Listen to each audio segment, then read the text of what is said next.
broken wasteland. Come to my fire and place your blood and steel upon my pyre.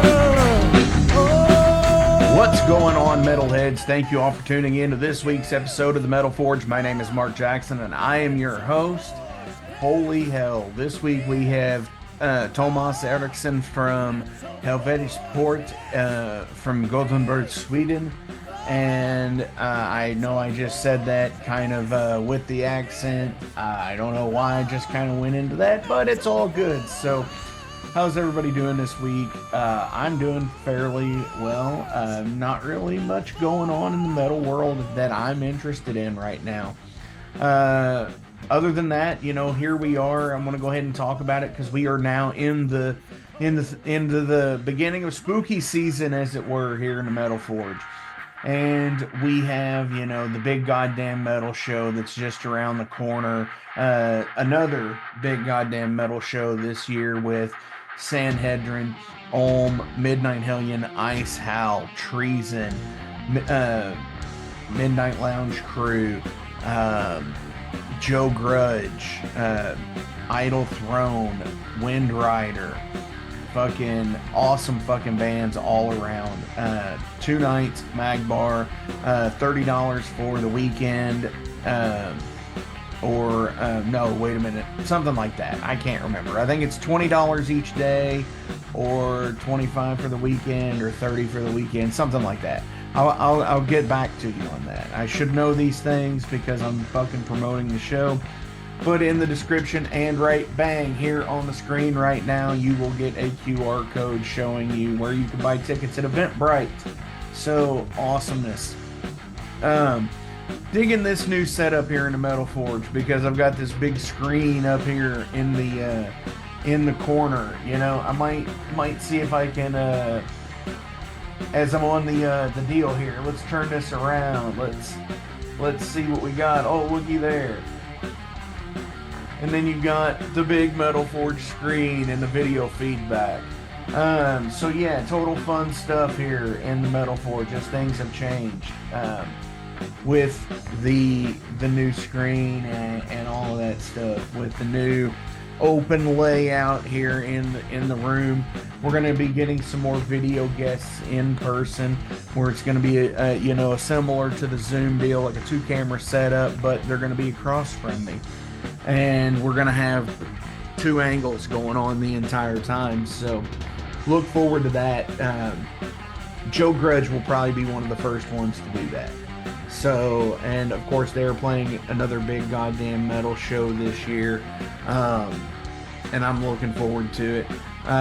Continue to check out flamekeeper.vip. The interesting thing, you know, we've got it to where it's on the YouTube channel and all of that stuff. Jason this year, I don't believe, is doing a Steel and Stone Fest, but we'll find out for sure. Let me go ahead and find out what we're going to be playing from Helvetets Port in today's episode, because they are totally rad. And coming from the Warlords album, we have Wasteland Warriors. Yeah.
Warriors, warriors, icons here and now. All right, metalheads, we are being joined this week from Witchfinder from Helvetets Port. Dude, how are you? I'm very good, thank you. I've had a couple of restful days as of late and recovering. Had a good meal just now, so I feel unusually content and relaxed and rested, I must say. Dude, that is awesome. And and people, people in America are, it's always like the whole fat culture thing, supersize everything. It's got to be bigger and bigger and bigger. Yeah, But like the the healing nature of like a good home cooked meal or a good meal in general that you just feel can like that comfort food type thing. There's nothing yeah, better than that. It's almost like playing a show where nobody sat down the entire night and they were screaming the entire time. yeah, It's yeah. it's That's the the thing. same feeling to me.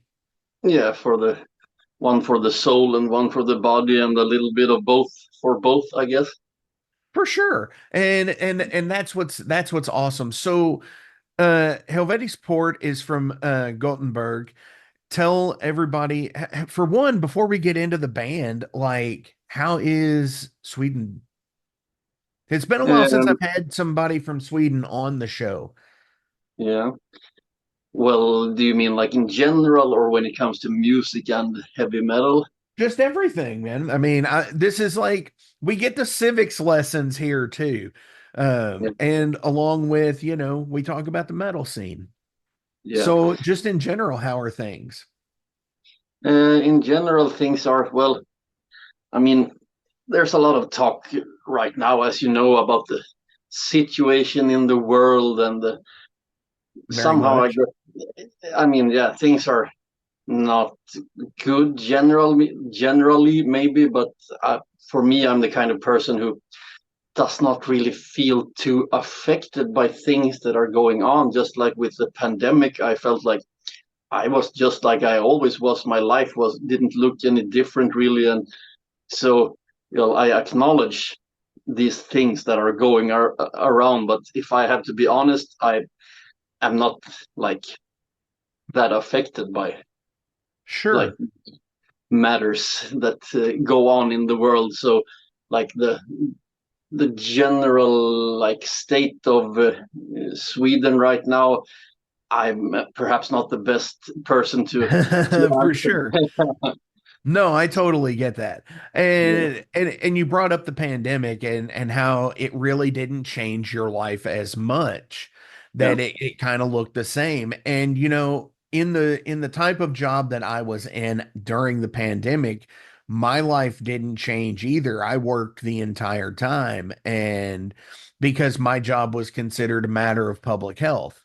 And um yeah, so when all of these people were off and making amazing music, I was working and producing a podcast in the same time, and it's interesting how much content even from the pandemic is still out there yeah, that yeah, hasn't definitely. even been touched yet, that's like that I've like personally, because there's just so many bands that came together in the wake of the pandemic that you they're like one-offs and two-offs, but yet they had great albums, but they're not ever meant to see the live stage.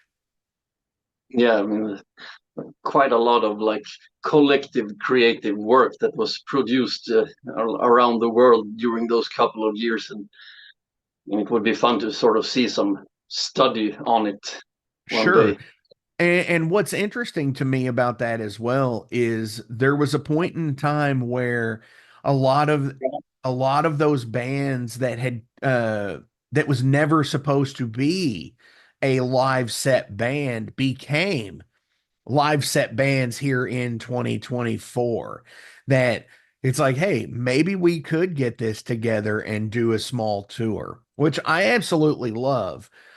And so I guess the point of bringing all of this up is you've been in Helvetes Port since 2001. Yeah.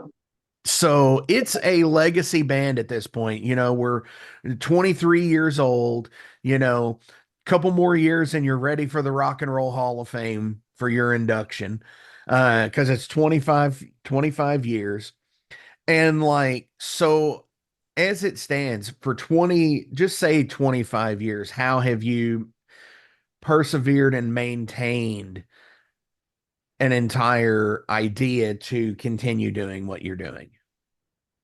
Well, that leads me back to what I was saying.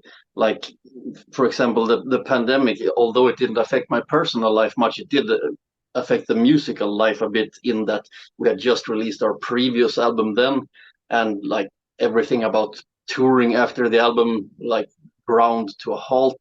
So we have had a couple of those episodes in our career where things have kind of gone down the drain for one reason or another. So like the pauses between activities have been quite long sometimes. So we have never really had this like intense like career going. So Sure. we've had a pretty chill existence during these 23 years. So one thing I can say is that it has not like eroded our like energy and interest, and it has not worn us out like in the slightest. So we are not for lack of like having some pent up energy and like willingness to do our thing. So but it was one point where I felt a little burnt out, though. It was like in the beginning of our career, and then we had a couple of setbacks, like our tour bus being confiscated the first day that we were going to use it and stuff Oh like that. shit. So then we had kind of, at least I felt like I didn't really feel like doing much after that had gone down. Sure. So we Yeah, had a that would couple of years. definitely bring down the mood. Mm. Uh So, but that's interesting that you bring that up because you say that you've had a pretty chill career throughout the 23 years and you haven't really been burned out, but it's been a number of years between certain projects, which I do want to look at with the band starting around 2001, um, depending on what the truth is, because I consult Metal Archives. It's like Wikipedia, it's fan edited, so things can be a bit skewed. Uh, Yeah, but it does say that the first full length, which is Exodus to Hell, came out in 2009. So right yeah, there off the gate, you had 9 years before your first album came out. yeah, That's a yeah. So long time. yeah, so it is a bit hard even for me to like pinpoint when the band started, because it started as a one man project by me in 2001, and then I did like record a couple of computer demos and stuff, but there wasn't an additional member until 2003 when we had a drummer, then another guitarist in '05, or a bassist rather, and then a Okay. guitarist in '07. So we were not a complete band until 2007, and that's when our full length was recorded, but like mixing and stuff dragged on, so it wasn't released until 2 years later.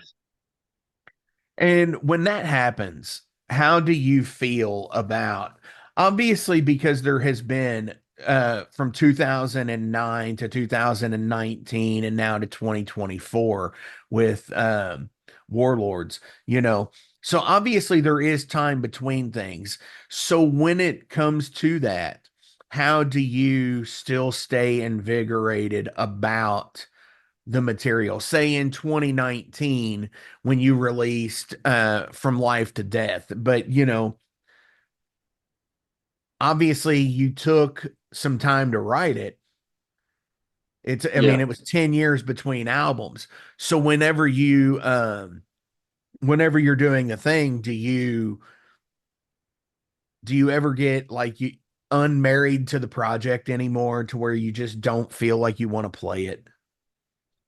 Um, Not really. With our previous album, maybe for for at least for some of the material, maybe it was like that because after all, it had gone 10 years, and a lot of it was stuff that was starting to get written a long time ago, and not very many of the songs on From Life to Death were written in like the two Sure. years leading up to its release. Most of them were a bit earlier, and um, then maybe I don't think maybe I wasn't as happy with the end result as I am for with this album, for example, and also like when the pandemic came and like made some plans that we had fail, like for touring and stuff.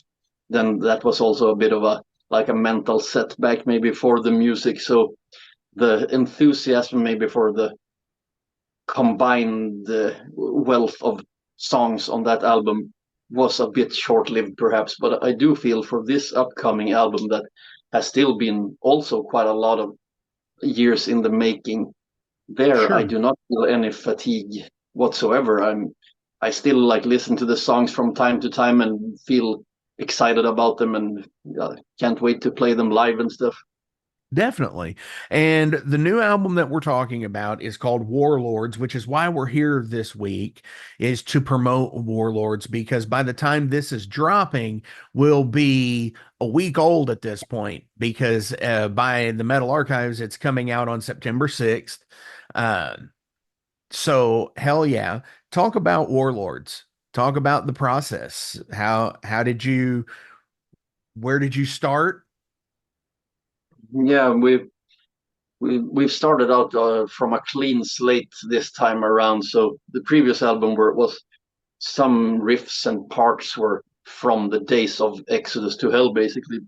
Like we kind of wanted to bring together all the amassed material we've had up until that point. But now with this album, we've kind of started from scratch with the songs, and um,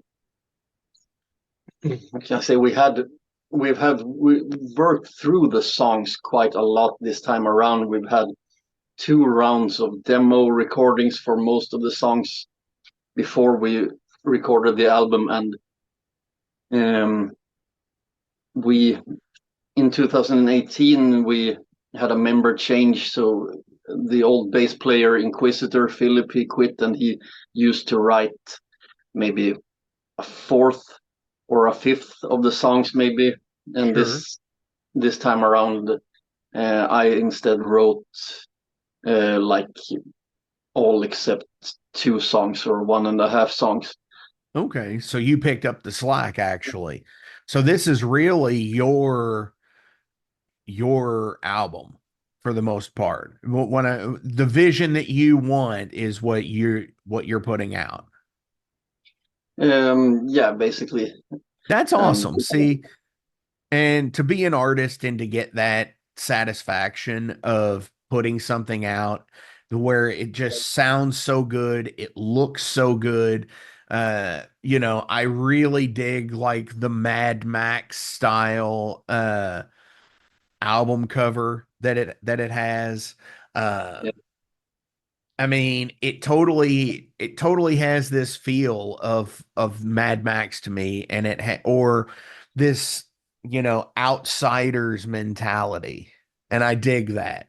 It almost has like a kind of like a Beyond the Valley of 1984 from the Plasmatics feel too. Just this old like rundown awesomeness. yeah, that's awesome. We had um, some luck in finding a place outside Göteborg where this guy had all these old military vehicles and wreckages and stuff, so we could borrow some stuff So there. I was gonna ask, how real is the set, like with the barbed wire and the fence, and is it stuff that you all had built and put in the picture, or was it legit you just put your banners up, plugged it in, and just went? Yeah, the barbed wire, the gate was already there, and the like he had several vehicles that looked super cool, but like many of them were tucked away in positions where they could not be moved, and like of course many of them didn't work either, but somehow we managed to get that truck out from the backyard, like Yeah, you with got that big deuce and a half truck out, yeah, and fucking yes. I dig it. I completely enjoy the cover because it just does. It looks so damn rad. And with, you're sitting on the hood and you just have this look of like on your face. It's so great. yeah, we were thinking that we are warlords, plain and simple to it. Hell yeah. We're looking Uh, for. which is totally awesome though, because still being out doing something 23 years later with the same project, that's amazing to me, because there's so many bands that don't get past a demo stage and don't get past a first album stage, or they just fizzle out because life picks up. And to still be out doing something, that's super commendable. Yeah, and not just doing something. I mean, now that we've existed for so long, one must start to like become aware and like ready for the fact that can afflict many an old band, in that they're kind of just going through the ropes, and Sure. they're it doesn't really feel like they are actively invested in their own career or their own output. I mean, you don't have to strive for maximum record sales, but you still have to show some sort of like a burning interest in what you're doing. And I feel that Oh, that is lacking in absolutely. many bands. No, you're absolutely right. And I think there's a term for that, where I had seen it. I think it was somebody from, it might have been from Black Dahlia murder, who had said, using the term terminally local. And what that means is like, yeah, you might get the spot at every show where the bigger bands are coming in town to the local mid-sized venue. And yeah, you might get the opening spot for them because you've been around for so long, and everything, and everybody knows who you are. And yeah, you do draw a crowd of an X amount of people, but when it goes to actually going on the road and touring and being that next echelon of band, it's like it's just out of the attainability for Yeah, people like that. And so, yeah, yeah, I think I know exactly what you're talking about. yeah, and I believe that. I mean, where you left off, that they might not make it to that next tier. I feel that also that band in your example, who surely were proficient musicians. I mean, I don't think that matters too much in their case, because the young hungry band that might be worse musicians, I think, and who have a passion for what they're doing, I think they deserve more to attain that next tier. Sure. No, no, I totally get what you're saying. It's like the matter of becoming complacent in what you're doing, and not being hungry enough because life gets in the way, or maybe you just need extra help and don't know how to ask. That's where in America, I wish we had better artist programs for musicians, but that's like on a whole other, that's on like legislation scale and shit like that. And it's just like it's hard as shit sometimes to be a good touring musician, or even a bad touring musician, just because of the way things are ran, Yeah, and I'm pretty sure you all have something similar as well, just as like everywhere does. It's all comes down to bureaucracy and crazy shit. But again, that's not why we're here. We're here to talk about Warlords, the new album, and what you all have coming up going into the end of 2024 and 2025. Yep. So when we left off about Warlords, I was talking about the writing process, and yeah, so I think that even though like the other members didn't write as much of the music this time around, their contribution to the sound and like their playing is even more at the maybe forefront, or has helped more than on the previous album, because I think people did such a good job this time around that everyone really contributed in a good way. Sure. It was something that they could believe in, it feels like. Yeah, yeah, And definitely. that alone makes for a great dynamic on an album. Yeah, Is, if you have members that, if even if they didn't write something in it, but they just feel it, yeah, then that makes their performance even better. yeah. So what do you have coming up for the rest of 2024? Are y'all going to try and get out on the road? We Yeah, somewhat. There, two of the members in the band like, have recently uh, gotten children, so we are perhaps not set to go on out on tours. So it will be more like single shows here and there. Sure.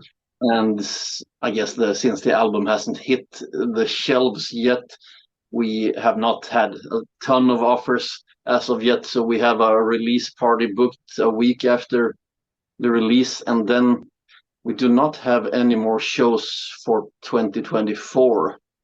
Okay. So we are kind of like setting our sights for more on 2025. Absolutely. Now, when it comes to touring, are you all going to try and stick to Europe, or are you going to try and go to the North America as well? I mean, just wherever offers, I guess. Yeah, pretty much. So because we right now we don't have a booking agency, and we don't kind of none of us really wants to spend time digging around and like contacting people in desperation to play. So we kind of more like waiting for offers to come our way.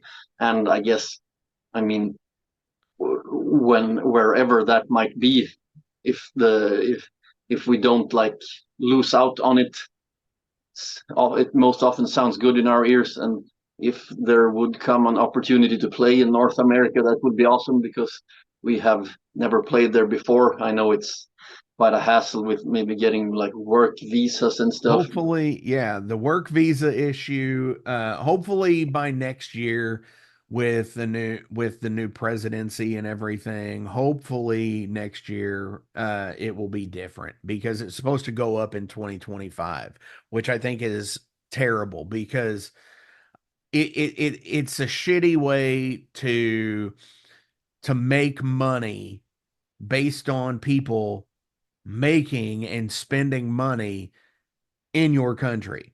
Yeah, And I don't get that. I don't understand why that's a thing, why it's such a capitalist issue of like, yeah, let's double dip on these people. I don't yeah, get that. But again, that's not why we're here. yeah. But I do want to switch over to the derailed segment. And these are 5 random questions about you as a person. Obviously, music is bound to get brought up because, hey, we're creatures of habit. Musicians are. Yeah. So, uh, what is one thing that you value, and why do you value it? Let's see if I can bring something up that is a bit off the beaten path, maybe. Um,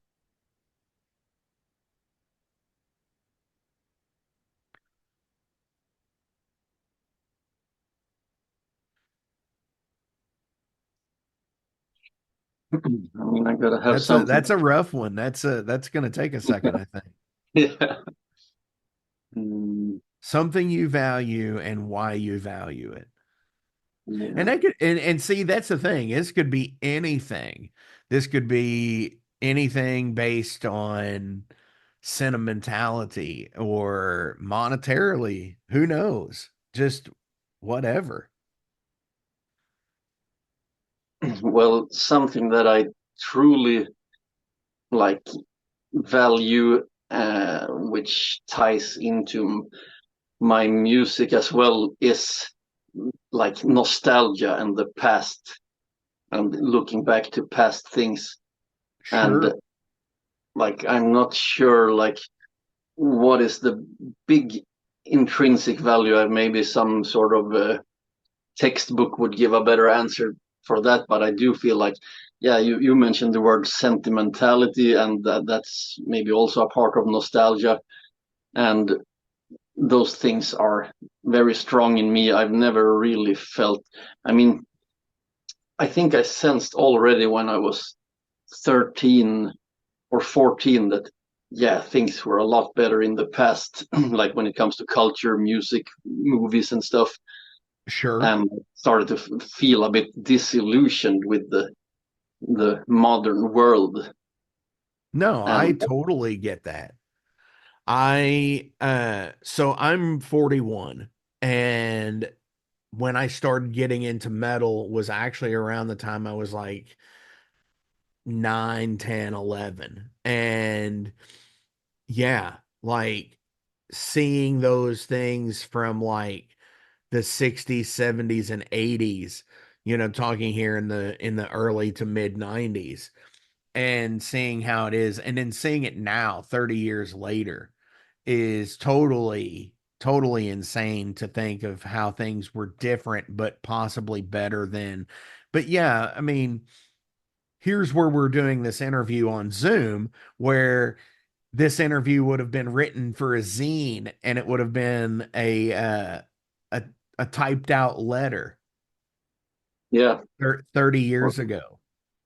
yep, yeah. But So so the nostalgia for wanting to put it on a typed out letter is totally rad too. I get that. yeah, yeah. I mean, yeah, I do like, or at least use like a lot of modern technology, but I try to see it as a vessel for conveying old Sure. school ideas. No, sure, absolutely. And it's like use the technology that you have at hand to the best of your ability of what you can use it for. But ultimately, it's really about what you're using it for to connect with other people. Yeah. So, if you were a superhero, what signal would be flashed in the sky to call you? Well, I do like this rising sun symbol that's on the bandana, and which I also have on shirts sometimes. So maybe that symbol, but then maybe there would come also Japanese soldiers Nice. answering the call, but I somehow knew that it was going to be, the rising sun. I totally dig that. Yeah, I think I'm the same way. Like for me, it'd probably be something like a skull or some weird shit. But yeah, the rising sun I could totally see, and here comes the amazing guitars and with it. So, um,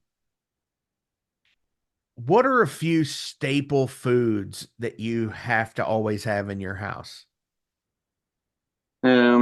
well, one thing I try to always have at hand is, are you familiar with the food item called quark?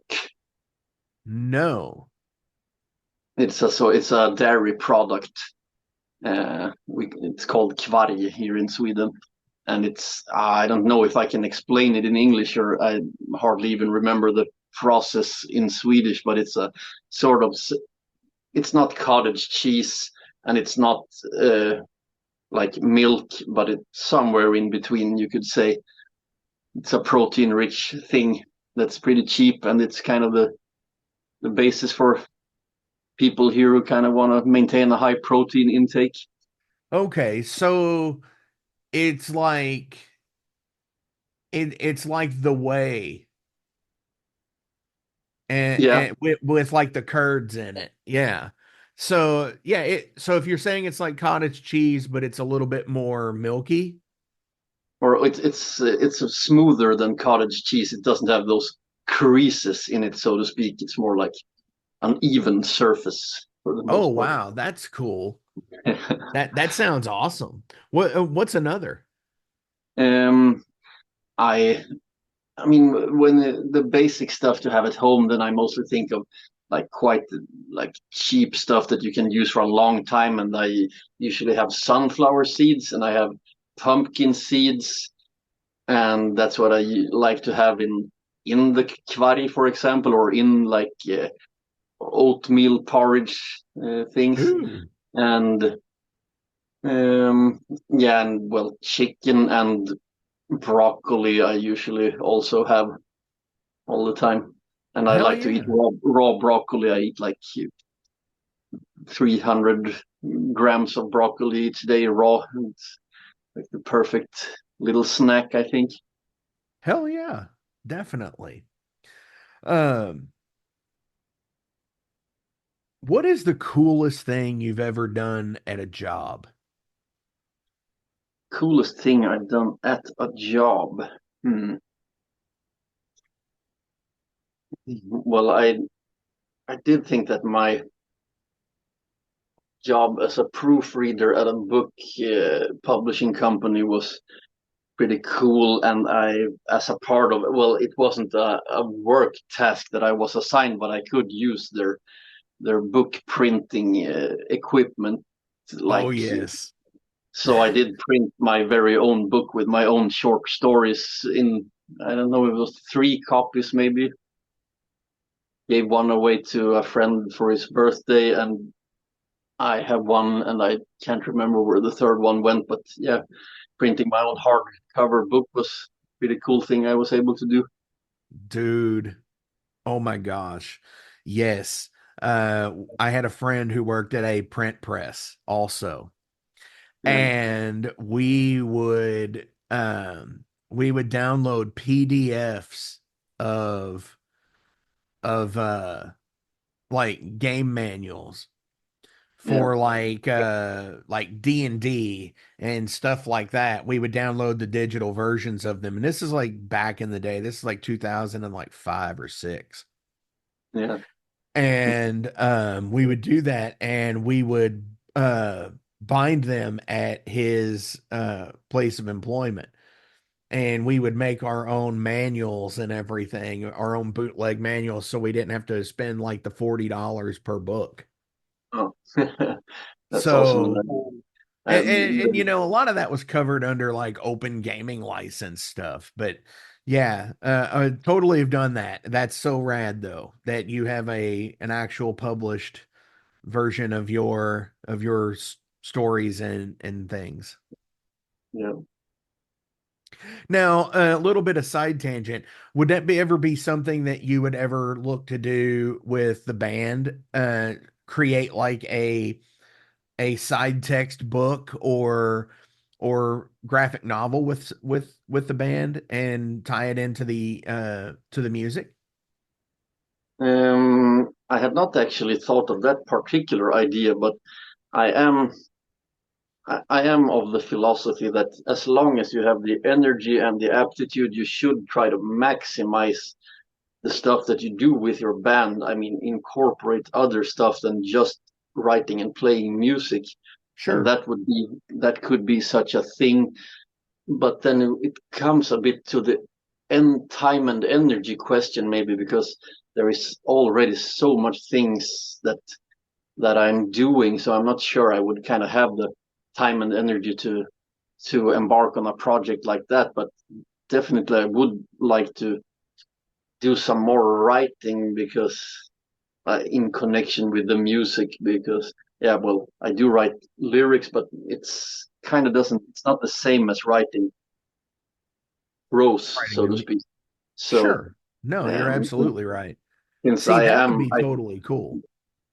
yeah, since I I could, consider myself to be a good writer, I a better writer than I am a heavy metal lyric writer, I would say. So it's a bit of a shame that it doesn't like come to its fullest blossoming, so to speak. sure. No, you're absolutely right. And I think it's interesting to get bands that do write cohesive narrative stories as as music. But sometimes when you're in that band, it can be very hard. I get it because I've been in that band before where I had like a drummer who could write and he still can write. And but it's like the Bruce Springsteen mentality where it's like the highway's jammed with broken heroes on a last chance power drive is one Yeah, line of lyric in a song yeah, and is sang as such. And that's how he writes. And it's yeah, like, dude, I'm like talking like Max Cavalera, Symptom of the Universe, broken English, fucking take everything out that doesn't need to be there. yeah, but yeah, but yeah, it is sad sometimes to not be able to do both. I get what you're saying that yeah. with that. Because I've like been in a couple of other genres in my youth and written lyrics like for other forms of metal, which I found a lot easier to write. I mean, heavy metal lyrics to me is still a bit of a mystery. I think it's kind of hard to find the level you're supposed to be at. I mean, it can't be too complicated. It can't be too simple. It can't be too literal. It can't be too like symbolic. I'm struggling with it, like each song exactly where to like put the Sure. bullseye. Sure, and it is hard. And I think that's what a lot of people don't realize of how hard it actually is. That a lot of these songs that you hear could have been 6 to 8 months of intense work or longer. I mean, some of these songs go into years for people. But I mean, it's not just like there was a skit a long time ago where somebody was making fun of Metallica saying he's like these songs that we spent roughly 24 to 48 hours composing for you people. It's like, dude, that's like hardcore because it's like, again, this could be stuff, years of repressed memories that finally fucking break free. And you Yeah, have this plethora of ideas that come out. So that's something else though. But it's time for last meal and last advice. This is a new conjoined segment of two things, two questions. One is what would be your last meal, and two, what would be your advice you would give to newer up and coming musicians or any yeah, musician for that matter. yeah. So for the last meal, well, I, I cannot really say anything other than that hamburgers is the absolute best food that I know in the world, and um, my favorite place, or at least the one that's closest to my heart, is in my old hometown, Skellefteå, and it's a place that used to be called Frasses, and is now called Big Smile, and they have a sort of, should I say, dish that is called skrovmål, which consists or rather a super skrov, which is two 150-gram burgers in a bun in the same cardboard box as the French fries. And you get free stuff on the French fries like parsley, butter, and raw onion is my favorite. and then you eat it with a knife and fork. And so for my last meal, I would want one last super skrov from Big Smile. Hell yes. That sounds amazing. And I have never thought to put onions on fries before, but I don't like onions and potatoes personally, but Yeah. it might be something that I dig. I might have to try that. Yeah. Yep. And so for the advice to up and coming bands, um, well, I know that we had like a common acquaintance, Dylan Nightingale. Sure. Yeah. So he's managed to put together a band in the area where he lives, and Yes.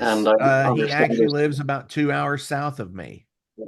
and I understand there's been like some difficulty in finding members because of like wanting to keep it in the same geographical location.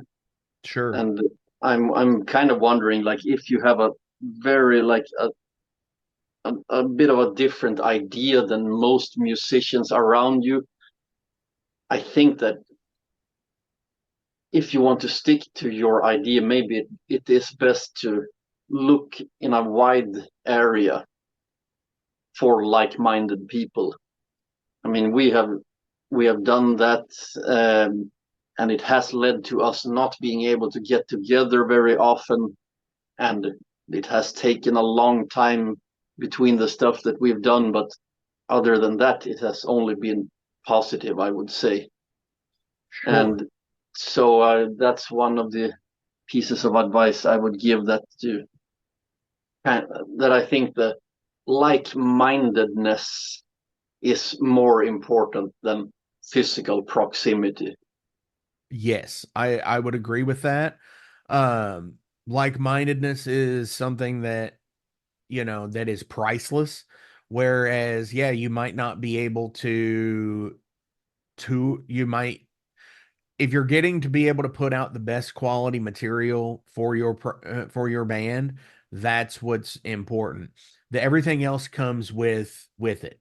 The shows, the being able to tour, all of that comes with it. And I do know that they're fairly young. They're in their early 20s, and it is harder for younger people to do that, and they do try to look for the people that they could be, in that band, that those brothers and sisters of music together, Yeah, and that's just like with Ice Howl, the other band that I am in, other than Overload is strictly Louisville, Kentucky. We are right there. Bam. We get together once a week. With Icehound, we might get together once a month because we all live 2 hours apart from each other. yeah, So, but that 2 hours apart, yeah, we've got the message and we can send ideas back and forth now with breakneck speed. But yeah, broaden your horizon, look towards other cities. Yeah, you might only be able to get together with that person once a month, but it might be more intense and more worth it. yeah. So, and I have Go ahead. yeah, I was gonna say that it might sound like a cliche, but the thing about like following your heart and don't listen to what anyone else says and believe in your idea and stuff, like that is for me what separates the two types of bands I was mentioning earlier, the ones that are kind of uh, not getting anywhere, and like who like the audience must also feel that a band that doesn't believe in what they're doing is dull, Sure. and like they don't have anything going for them. So I believe that even if your idea is strange or does not appeal to the broadest public, then the ones that do appreciate what you're doing will appreciate it that much more. And I think that that will have like more meaning to you as an artist than if more people like see you but shrug their shoulders. Right. Absolutely. So I have one more question, but before we get into it, as always, links are listed below. So please give us likes, shares, and follows. Go smash those buttons, subscribe to the pages, do all of the things and all of the stuff. Go to the Bandcamp pages and buy merch. Go see these guys when they're going to be playing shows. Go do the things and all of the stuff, as I say every single week and have for the last 5 years in some kind of rendition of that or another. Dude, Tomas, thank you so much. This has been awesome. On our way out, do you have any shout outs or anything else you would like to promote today? Well, yeah, I would want to wish the best of luck to the guy I just mentioned, Dylan Nightingale, and his band Treason. And For I sure. hope, Soon to be hope- on the Metal Forge and playing another big goddamn metal show in October promoted by the Metal Forge. yep, that sounds good.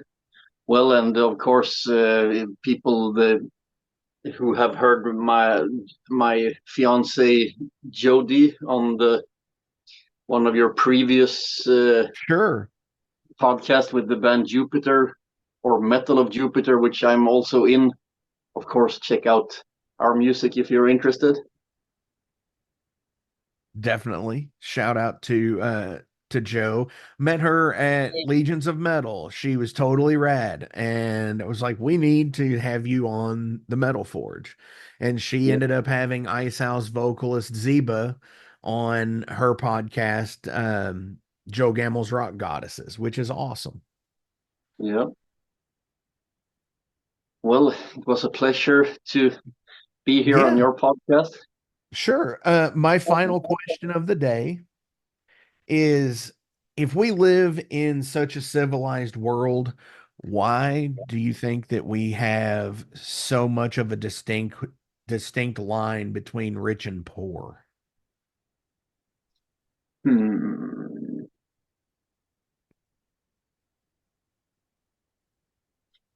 Well, I do believe that people have a tendency to take the opportunity to improve themselves as much as possible, and that also means financially. So I think that as soon as there is a system where that is possible to do, and like it will it will always turn out like that unless there is some system in play that forces equality, which then would perhaps not be very good either. So I think that as long as some people are able to like maximize themselves in perhaps a competitive market, then those people will turn out on top, and there will inevitably those that turn out quite the opposite.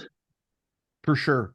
No, you're absolutely right. I mean, it's like it's such a volatile system everywhere where, you could tip the balance in either direction, whether it's, making a completely fair society of everything could be just as harmful as, you know, the 1984 version of society, I guess. So it's kind of, I think, where it needs to be, which is kind of a weird thing to say. So, which is interesting also. But dude, Tomas, thank you so much for being on the Metal Forge this week. This has been super rad and super fun. On our way out today from Warlords, what do you want to play? I will I will not choose perhaps the most easy listening song, but I will choose my personal favorite, which is Mutant March. Oh yeah. Dude, like such awesome titles like Tyrants in Tokyo, Mutant March, Wasteland Warriors. I love the titles for this. This is such awesome stuff. You heard him. This is Mutant March. Yeah.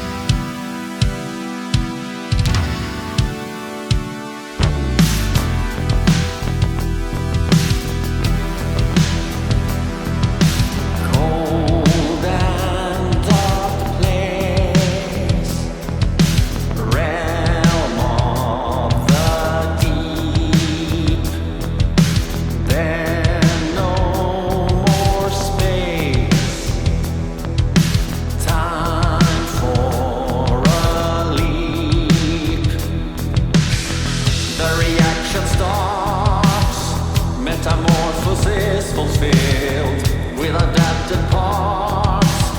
instinct is the leader of the guild. And today the mutants march. Mutants rising from the sea. Mutants marching mindlessly.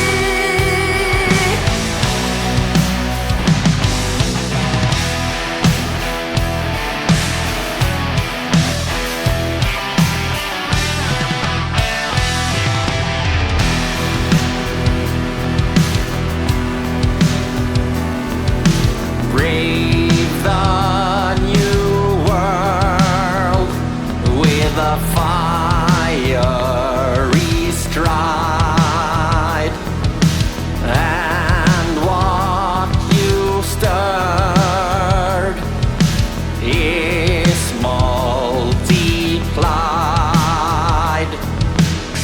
Out of the dark, out of the universe, stand up and bark. Conscience for better or for worse. And today the mutants march. Mutants rising from the sea. Mutants marching mindlessly. Mutants watching from the tree. Mutants, behold their you and me.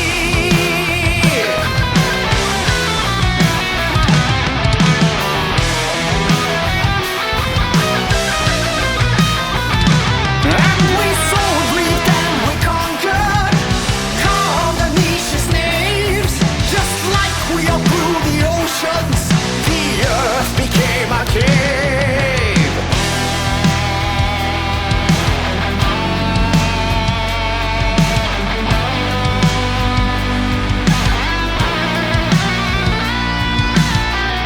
When you have seen as a shadow passing away, one child clasp hands and pray.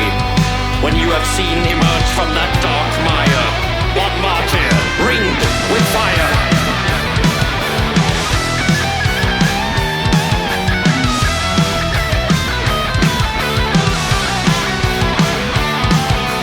Tale of creation, image of God, art of destruction, painted in blood.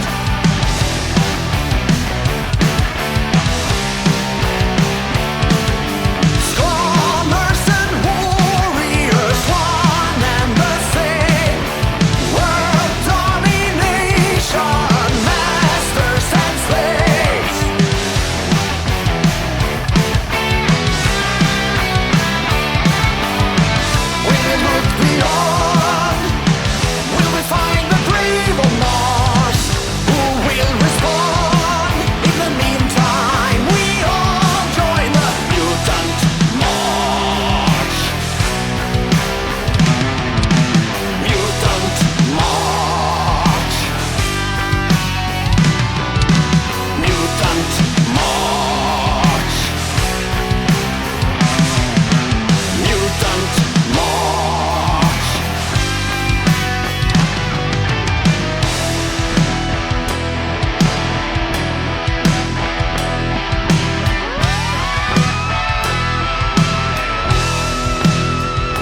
45 years in keeping Louisville weird, Electric Ladyland has been there for all your eccentricities. While they do offer the best smoking supplies out on the market today, there's a whole lot more to check out. From ashtrays and blacklight posters, to records, incense and burners, and items to stock your metaphysical supply.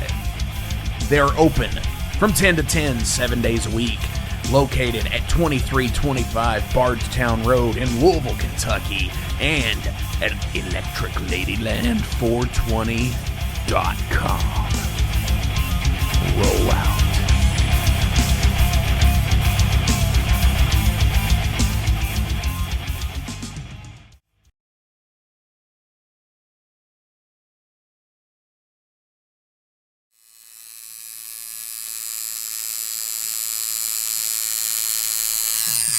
Hey metalheads, you like tattoos? Of course you do.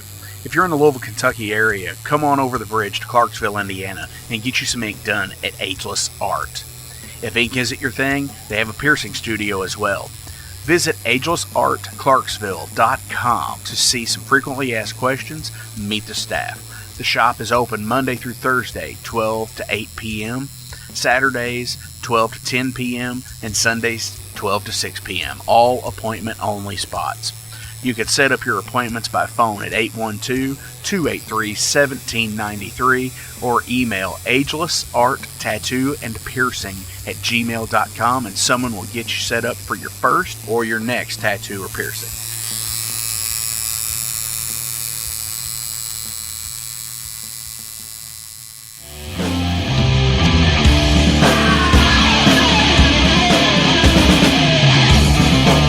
Hey metalheads, after going to a rager, what's your ultimate go-to? Mine is totally pizza.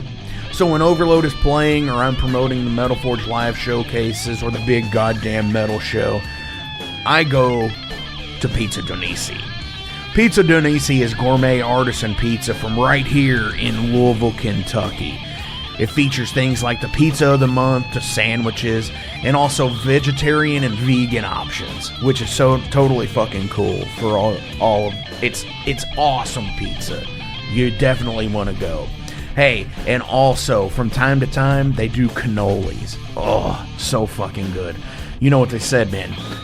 Leave the gun, take the cannoli. Yeah, just like that in Godfather. They're located right next to the Mag Bar at 1396 South 2nd Street, so either stop in or call in at 502-213-0488. They're open till midnight. The witching hour.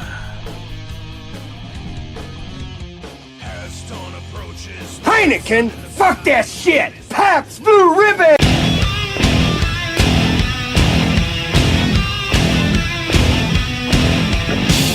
Hey metalheads, you all hear me talk about Mag Bar all the time.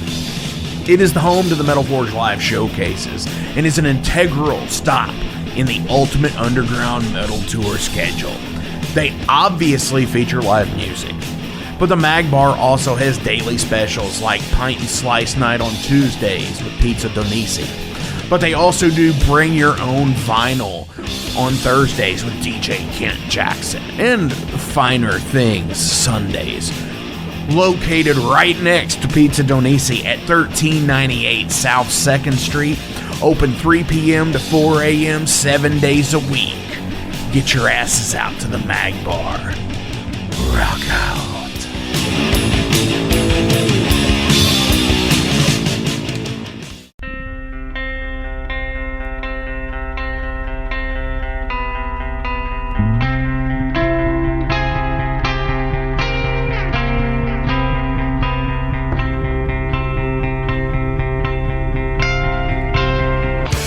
In 2017, one man's vision and passion for all things metal started out as a record store in his house. Years later, the fight against a mainstream empire continues as Shadebeast. An independent metal collective and online store based in Athens, Georgia, is the world's premier heavy metal brand for music heads that value authenticity over the mainstream acceptance. Featuring original t-shirts from some of the best underground artists, as well as stickers, posters from the Shadebeast Presents concert series. Unique, one-of-a-kind collectibles and small curated selection of vinyl and cassettes from the masters old and new. Visit shadebeast.com and enter promo code SithLord for free domestic shipping on your first order, whether you're a new customer or returning. And be sure to join the Shadebeast social groups on Facebook and the interwebs to keep up with the new release announcements and talk all things metal and Star Wars.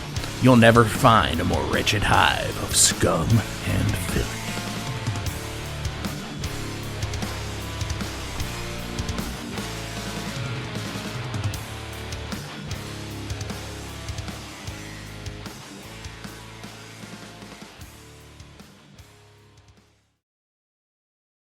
Welcome to the night. You think you know Night Demon?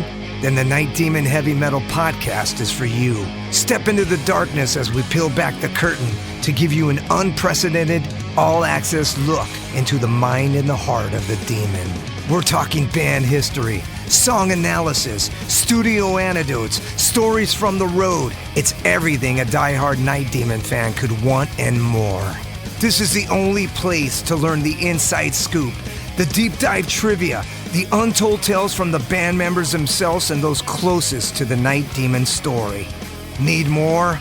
The Sacred Night Demon Crypt will be pried open to reveal demo recordings that have never before seen the light of day, all with in-depth commentary by the band and the people who were there for the writing and recording process. This is a gold mine, a treasure trove of all things Night Demon. Head over to nightdemon.net or wherever you listen to podcasts.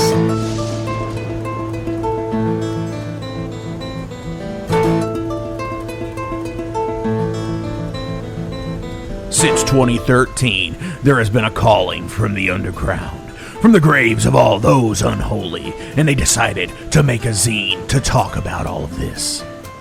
Soul Grinder Zine! An independent metal zine to keep you informed on all things metal and horror from the underground. Available in both print and digital formats, they're bringing you the best interviews and reviews out there today. Not only do they do the zine, but they also do compilation CDs. Check them out at facebook.com/soulgrinder.zine and start your subscription now.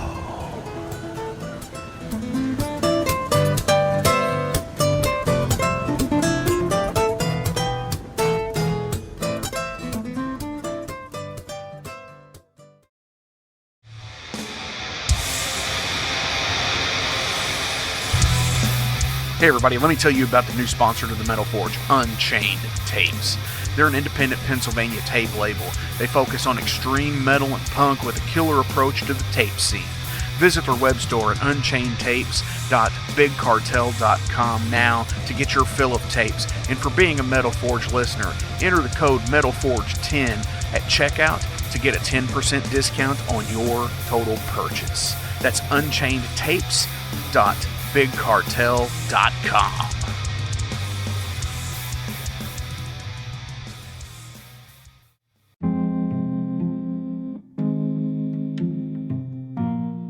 What's up, Metal Forge fans? This is Alan Bishop, the alchemist of Indiana's Black Forest and head distiller at Spirits of French Lick.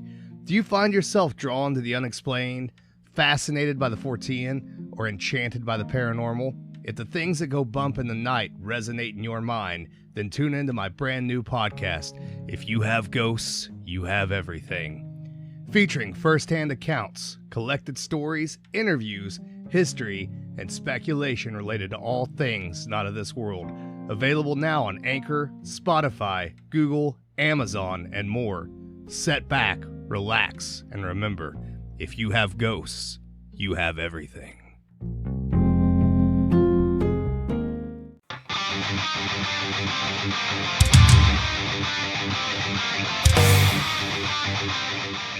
Hey, let me tell you guys about Mercenary Press.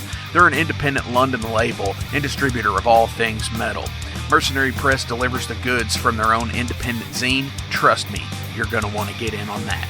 To distributing various bands from all over the world, including Cramp from Spain and Sadistic Force from Texas. Visit mercenarypress.bigcartel.com to find out what all they have in stock and what you can order. And for Metal Forge listeners, enter code METALFORGE10 to receive a discount on your total purchase at mercenarypress.bigcartel.com. Check it out now.